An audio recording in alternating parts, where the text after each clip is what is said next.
Assalamualaikum warahmatullahi wabarakatuh.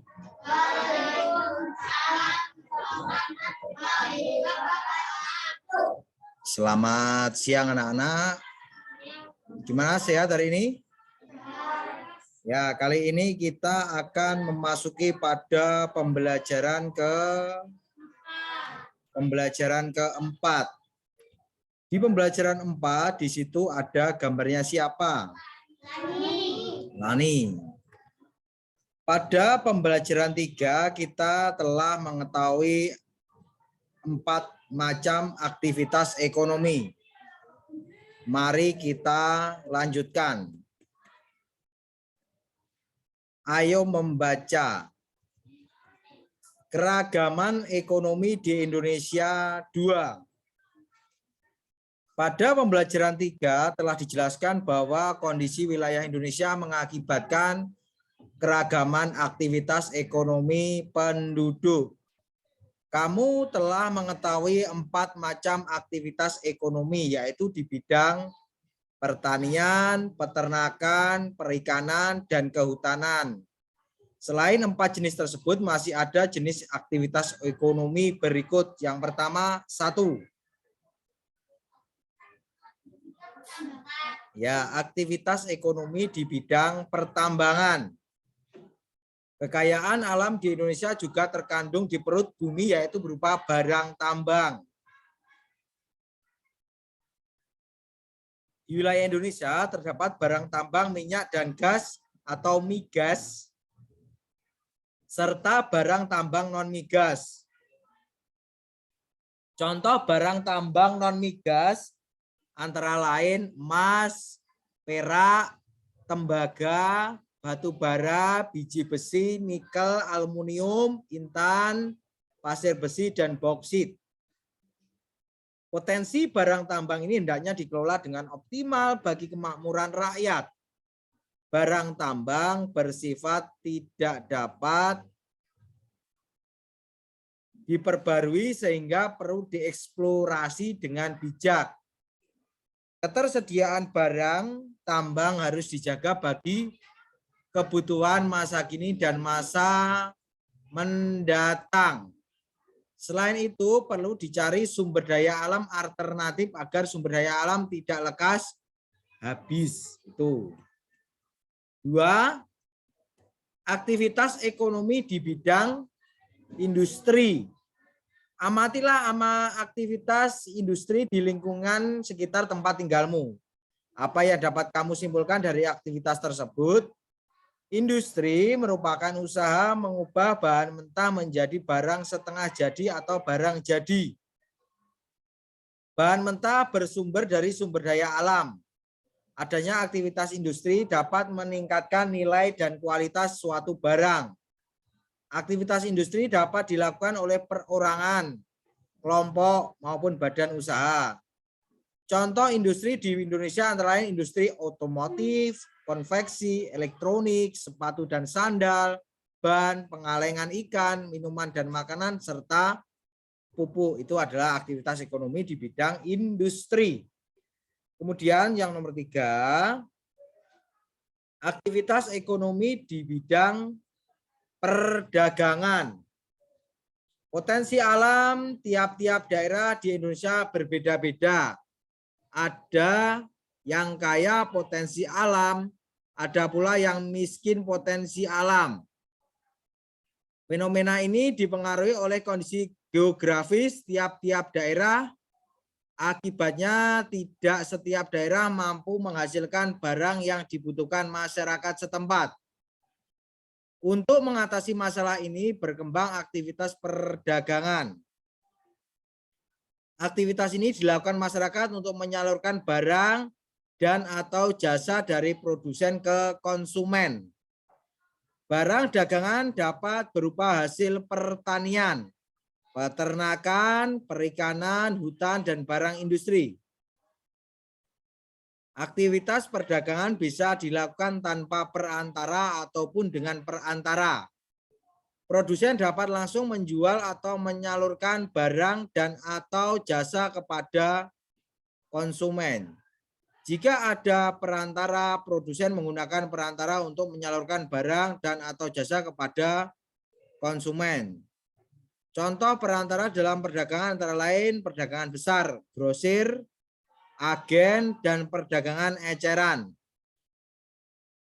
Pada perkembangannya, aktivitas perdagangan juga melibatkan masyarakat luar negeri.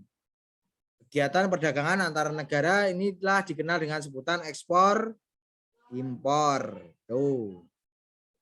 Kemudian 4, aktivitas ekonomi di bidang jasa itu gambarnya apa?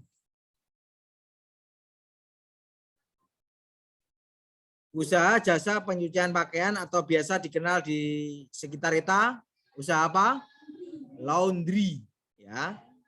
Sebagai negara kepulauan, wilayah Indonesia dihubungkan selat dan laut. Untuk menjangkau antar pulau dibutuhkan sarana transportasi. Di Indonesia, sarana transportasi meliputi transportasi darat, udara, dan laut. Tidak hanya itu, untuk menjalin komunikasi juga diperlukan sarana komunikasi. Kedua, sarana ini menunjukkan aktivitas ekonomi masyarakat di bidang jasa. Aktivitas jasa merupakan kegiatan layanan kepada masyarakat dalam rangka memenuhi kebutuhan hidupnya. Aktivitas jasa lainnya antara lain jasa perbankan dan keuangan, jasa kesehatan, jasa pendidikan, jasa konsultasi hukum, jasa pariwisata, dan jasa lainnya. Berkembangnya aktivitas jasa ini memunculkan beragam jenis pekerjaan di bidang jasa. Tugasnya yang harus kita tandai, tulislah informasi penting dari teks keragaman ekonomi di Indonesia. Kamu menuliskan informasi penting teks keragaman ekonomi di Indonesia. Itu tugasnya yang pertama.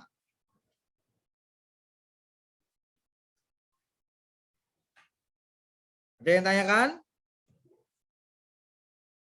Tidak ya? Jika tidak, kita lanjut.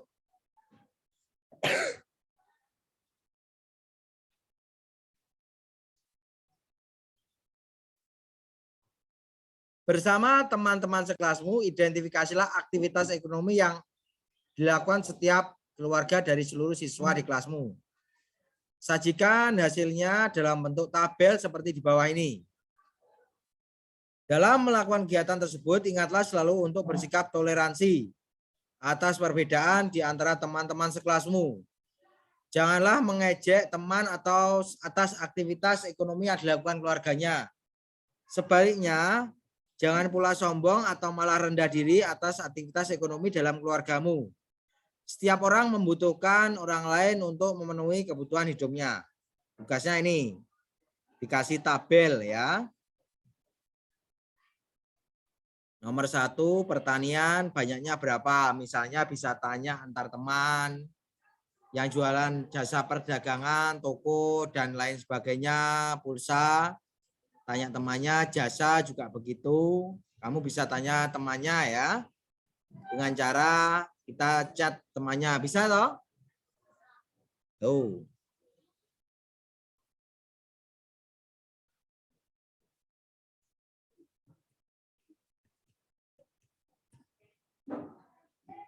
Setiap daerah dalam wilayah Indonesia mempunyai adat istiadat dan budaya daerah yang khas.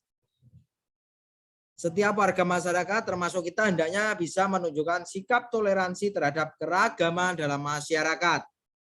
Sikap toleransi dalam masyarakat akan mewujudkan kehidupan yang damai. Bagaimanakah bentuk tindakan toleransi terhadap keragaman? Mari ayo membaca. Judulnya apa anak-anak itu?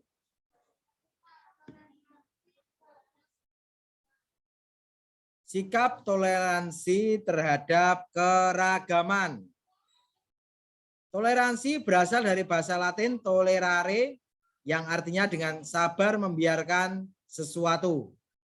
Toleransi dapat diartikan sebagai perilaku terbuka yang menghargai segala perbedaan yang ada dengan sesama manusia. Bersikap toleransi berarti bersikap sabar menahan diri, serta menghargai dan berhati lapang terhadap orang-orang yang memiliki perbedaan pendapat. Berikut bentuk sikap toleransi terhadap keragaman suku, budaya, agama, ras, dan gender. 1. Toleransi dalam keragaman agama. Kebebasan beragama dijamin dalam Undang-Undang Dasar Negara Republik Indonesia tahun 1945.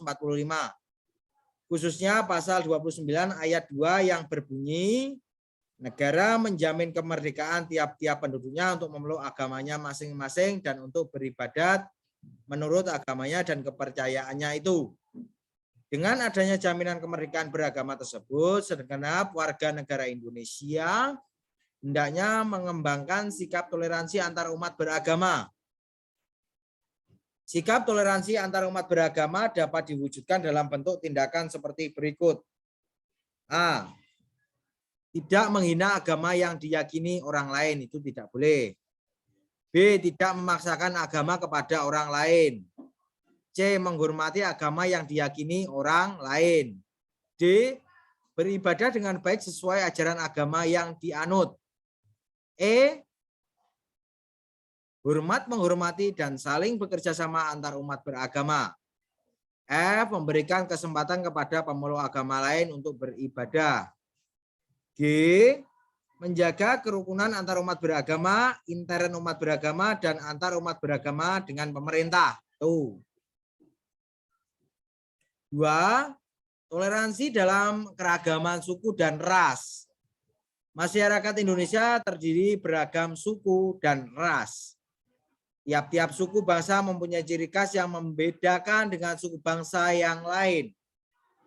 Ciri suku bangsa didasarkan atas ciri fisik disebut ras. Jadi setiap suku bangsa mempunyai ras masing-masing. Oleh karena itu tercipta keragaman ras. Terhadap keragaman yang ada, kita harus saling menghormati dan mengembangkan sikap toleran. Mengapa demikian? Alasannya masyarakat Indonesia yang terdiri atas keragaman suku dan ras pada dasarnya merupakan suatu bangsa, yakni bangsa Indonesia. Jadi dengan sikap toleransi antar suku dan ras diharapkan akan terjalin persatuan dan kesatuan bangsa sehingga dapat memperkukuh NKRI.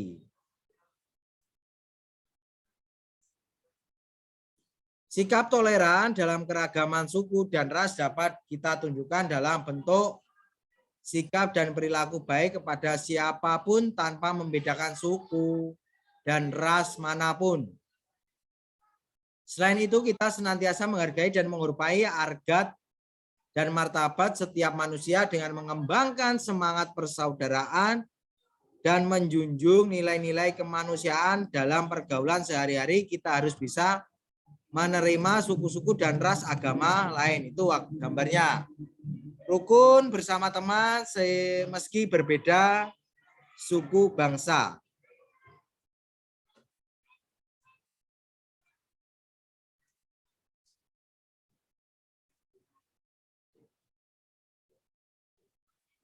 Sikap toleran dalam keragaman suku dan ras dapat kita tunjukkan dalam bentuk sikap dan perilaku baik kepada siapapun tanpa membedakan suku dan ras manapun. Selain itu, kita senantiasa menghargai dan menghormati harkat dan martabat. Ini sudah ya tadi. Kita nomor 3. Toleransi dalam keragaman sosial budaya. Indonesia terdiri atas berbagai daerah. Tiap-tiap daerah dihuni oleh masyarakat Indonesia yang memiliki kehidupan sosial dan budaya sendiri-sendiri. Oleh karena itu, di Indonesia terdapat keragaman sosial budaya. Keragaman sosial budaya merupakan kekayaan bangsa Indonesia yang tidak ternilai harganya. Dapat diwariskan oleh nenek moyang kita dari zaman dahulu. Kita sebagai generasi penerus bangsa hendaknya senantiasa menghormati, melestarikan dan mengembangkan berbagai bentuk warisan sosial dan budaya Indonesia. Bagaimanakah caranya?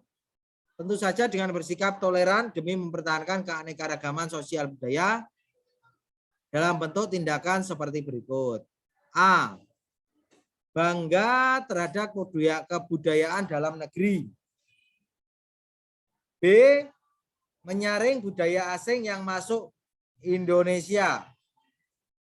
C. Mengetahui dan selalu mencari informasi keanekaragaman budaya bangsa Indonesia. D. Menghormati kelompok lain yang menjalankan kebiasaan sosial dan adat istiadatnya. E. Menghasilkan hasil kebudayaan suku bangsa lain.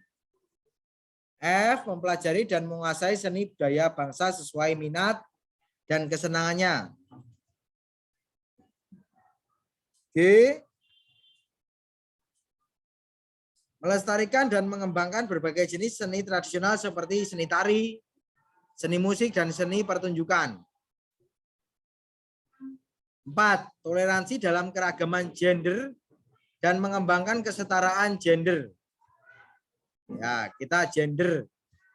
Tuhan telah menciptakan manusia dalam dua jenis, yaitu laki-laki dan perempuan. Setiap orang hendaknya memiliki kesadaran gender, yaitu kesadaran atas konsep yang meletakkan kedudukan, fungsi, dan peran antara laki-laki dan perempuan dalam masyarakat sejajar. Laki-laki dan perempuan dapat bekerja sama dalam melakukan pembangunan nasional dan menciptakan harmoni sosial. Sebagai contoh, laki-laki dan perempuan dapat mengambil peran yang berguna bagi sesama manusia lainnya. Anak laki-laki dan perempuan memiliki tanggung jawab yang sama untuk menjaga kebersihan dan kerapian tempat tinggal. Siswa perempuan juga memiliki kesempatan sama untuk menjadi ketua kelas seperti halnya siswa laki-laki. Tuh.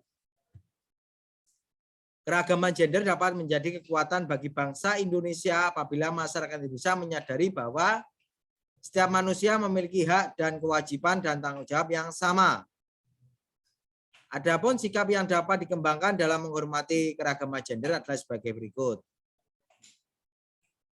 Tidak membeda-bedakan laki-laki dan perempuan dalam berteman.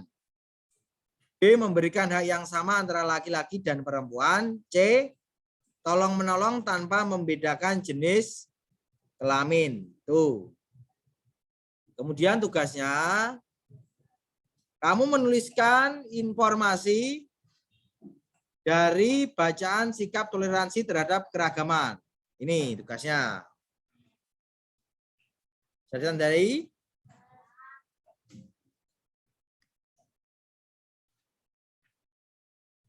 kemudian ayo renungkan apa yang kamu pelajari hari ini serta apa yang kamu pahami tentang pentingnya toleransi itu. Kemudian yang terakhir tugasnya, sikap toleransi yang saya temui di lingkungan tempat tinggal apa itu?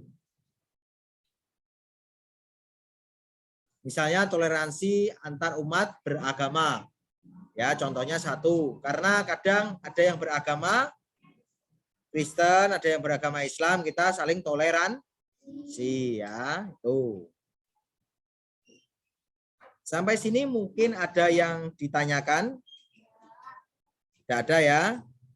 Jika tidak ada, semangat untuk mengerjakan tugas dan jangan lupa tetap menjaga serta mematuhi protokol kesehatan dengan cara memakai masker, menjaga jarak, serta mencuci tangan.